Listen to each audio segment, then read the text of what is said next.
Media की भूमिका एक बहुत महत्वपूर्ण रही है क्योंकि वो कहीं ना कहीं आई ओपनर है और समाज के प्रति उसका अपना एक दायित्व है। लेकिन इसके उलट देखने को मिल रहा है सरकार समर्थक या एक पक्षीय पत्रकारिता का ये दौर है जिसको हम अमृतकाल कहते हैं। और इस स्थिति में एक जो मुख्य मुद्दे हैं वो कहीं ना कहीं ओझल हो गए हैं। यहां तक कि अगर जिक्र करें किसान आंदोलन का, आप जानते हैं कि 1 साल से ज्यादा किसान बॉर्डर पर खुले आसमान में तीनों ऋतुएं आ गई थी, बरसात, गर्मी और सर्दी, और कह सकते हैं कि उसका बहिष्कार किया गया था। और उसके बाद अब ताजा उदाहरण आज का है भारत जोड़ो यात्रा, जो हालांकि कांग्रेस के पूर्व अध्यक्ष और सांसद राहुल गांधी हैं वो यात्रा को लीड कर रहे हैं। लेकिन कन्याकुमारी से कश्मीर तक एक यात्रा जा रही है, उसकी कितनी कवरेज अगर आपको चैनल्स पे देखने को मिलती है वो आप खुद जानते हैं, उस पर मैं कोई टिप्पणी नहीं करूंगा। जो भी घटता है, जो भी समाज से जुड़ा हुआ है, वो राजनीतिक भी हो सकता है, सामाजिक भी हो सकता है, आर्थिक भी हो सकता है, सामरिक भी हो सकता है और वैश्विक भी हो सकता है। उस पर चर्चा मीडिया में जरूरी है, उसको संतुलित आधार पर दिखाया जाना चाहिए।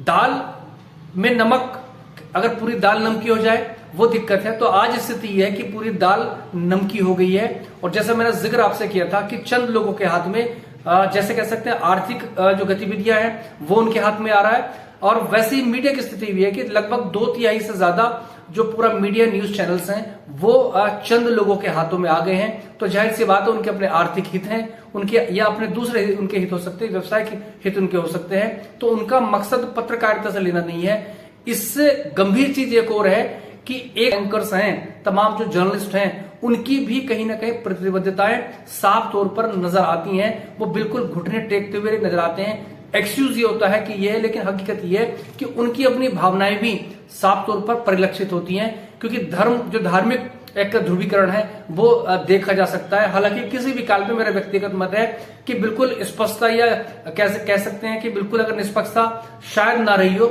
लेकिन ये स्थिति कभी नहीं रही कि आज सवाल विपक्ष से पूछे जाते हैं, क्योंकि इस स्थिति में एक बहुत चुनौतीपूर्ण समय है। हालांकि सरकार ने इसको अमृतकाल घोषित किया है, अमृतकाल है नहीं है ये आप तय कीजिए, लेकिन मीडिया के लिए, मीडिया की विश्वसनीयता के लिए एक बहुत चुनौतीपूर्ण समय है।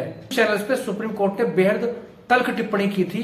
उन्होंने कहा था कि समाज को बढ़ते हुए हम नहीं देख सकते, एंकर्स को हटाया जाना चाहिए जो एंकर इस काम में लगे हुए हैं। क्योंकि आप जानते हैं कुछ चैनल्स के जो एंकर्स हैं वो विख्यात कहूं कुख्यात, ये आप तय कीजिए, इस काम के लिए हो चुके हैं। क्योंकि अगर डिबेट का अगर आप दायरा देख लें तो धर्म आधारित डिबेट होती है, जबकि समाज के अंदर तमाम तरह की समस्याएं होती हैं, चाहे वो रोजगार की हो, चाहे वो किसानों की समस्या हो, आम आदमी की समस्या हो, या आम जन से जुड़ी हुई मूलभूत सुविधाओं से जुड़ी समस्या हो, उस पर आपने डिबेट बहुत कम देखी होंगी या ना के बराबर देखी होंगी। लेकिन जब भी आप टेलीविजन चैनल ऑन कीजिएगा तो आपको धर्म के आधार पर उस पर टिप्पणी या उस पर बहस देखने को मिलती रही होगी। एक टोपी वाला होता है, एक चोटी वाला होता है, एक भड़काने वाला होता है और एक इस सबको जो था कराने वाला होता है। तो ये एक पैटर्न है चल पड़ा, देखते देखते सारे चैनल्स इस खेल में शामिल हो चुके हैं, जिससे समाज में एक साफ तौर पर डिवीजन, बंटवारा देखा जाता है। और आप जानते हैं कि जो कि सत्ता प्रायोजित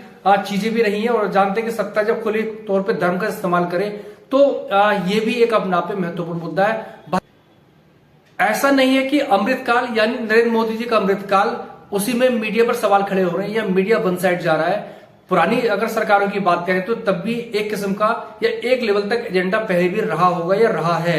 और इमरजेंसी का जिक्र करना इसलिए जरूरी है कि उस वक्त जो था मीडिया को बिल्कुल एकदम कह सकते सेंसर्ड कर दिया गया था। लेकिन उस काल में यानी आपातकाल में और आज का अमृतकाल में एक बेसिक फर्क है कि उस वक्त जो था मालिकों ने जो था उनकी रीढ़ की हड्डी थी, और आज की स्थिति यह है कि जो मीडिया मालिकान है उन्होंने बिल्कुल सरेंडर कर दिया है। नतीजा यह है कि सत्ता संरक्षित, सत्ता प्रायोजित खबरों का बोलबाला है। और यहां तक कहा जाता है कथित तौर पर कि सरकार की तरफ से एक एजेंडा आता है, एक मुद्दा आता है, उस पर जो था डिबेट कराई जाती है। आप जानते हैं कि लोग टेलीविजन देखते हैं, उससे एक परसेप्शन मेकिंग होती है। और सबसे बड़ी चीज ये भी है कि आज की तारीख में जो तमाम चैनल्स हैं, जो इलेक्ट्रॉनिक मीडिया खासतौर पर है, उसका 2/3 हिस्सा चंद लोगों के हाथ में चला गया जो उद्योगों से जुड़े हुए हैं। तो जाहिर सी बात है उनको पत्रकारिता से लेना देना बहुत ज्यादा कुछ है नहीं। तो ऐसे में जो स्थितियां हो रही हैं वो एक बहुत चुनौतीपूर्ण हो गई हैं। और अब जबकि सुप्रीम कोर्ट भी तल्ख टिप्पणी कर रहा है तो इस पर थोड़ा गंभीरता बरतने की जरूरत है।